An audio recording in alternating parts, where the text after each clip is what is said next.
So the main strategy is to buy and hold, buy and hold.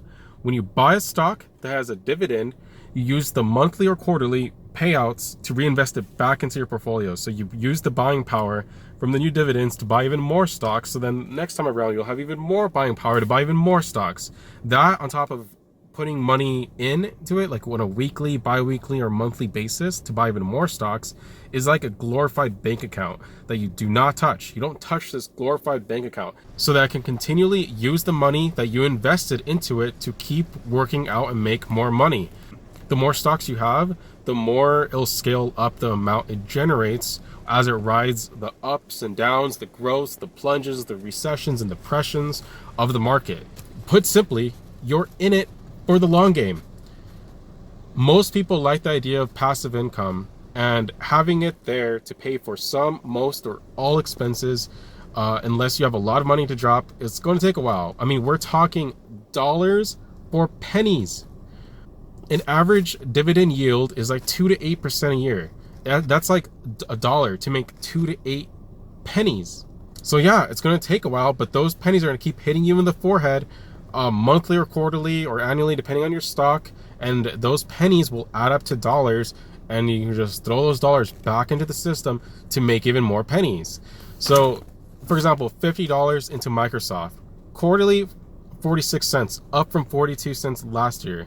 What is that? 184 a year? That's like 2.9%. AGNC, 16 cents monthly. It's like it costs like $16, $17 per share, and it's paying out 16 cents monthly. That's like 192 a year. That's almost like an 11% yield annually. The difference between these are like they're in completely different market sectors. We got one in tech and the other one in real estate. AGNC is a real estate investment trust company, and Microsoft is Microsoft. So Microsoft is hitting you at what, 46 cents quarterly? That's up from 42 cents like last year. And that 42 cents is up from the year before that. AGNC is hitting you at 16 cents. That's down from 18 cents like last month. And that 18 cents is down from months ago when it was like at 20 or 22 cents. So as you can see, one is giving you more money over time. The other one is giving you less. So yeah, diversifying is huge. I'm not saying invest in these stocks. I'm not even invested in these. These are just examples. So yeah, moving on, it's best to start early because these little investments compound on each other, and that's what it needs. It needs time. This is about discipline, consistency, and time. Now hold on. Now I do believe there is a level of knowledge that is very useful when it comes to formulating a portfolio depending on your risk tolerance. It is so simple, and I see it all the time. It's really easy to put your money into a well-known company that you may like, but they have not necessarily been performing. Just look at the charts. It's so easy to see that these haven't been performing in months, years. It's just a click, click, click. It's very simple. But even so, it's not the end of the world when you see your portfolio drop a few percentages. Day to day, there's news, hype, reports. Everything and anything will affect the stock market. This is normal. It does take a little bit of courage to get started investing in stocks, but it is worthwhile. There's many possible strategies you can try, and don't worry, getting out from under a company share is a lot simpler than you think. It's rather quick and easy to get in and out of stocks with a few simple clicks.